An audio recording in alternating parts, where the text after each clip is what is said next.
امروز به گلها نگاه میکنم و میفهمم که چقدر زیبایند. امروز به آسمان نگاه میکنم و درک میکنم که سیاره ما چقدر در جهان هستی کوچک است و ما کجا قرار داریم. درون ذره ای از هستی پهناور. میدانم که همه چیز در حال حرکت است. تمام احوالات در حال دگرگونی است.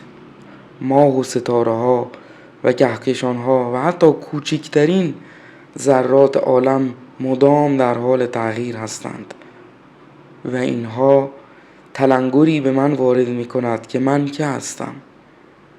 من چرا تغییر نکنم و روحم را جلا ندهم؟ با درک زیبایی و تغییر اندیشه‌ام تا زیبایی ها را بهتر و بیشتر ببینم، تا زیبایی و عظمت جهان هستی را درک کنم.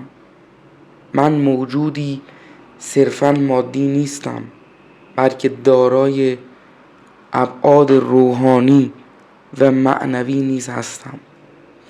اعماق وجودم به گستری هستی است و بی انتهاست.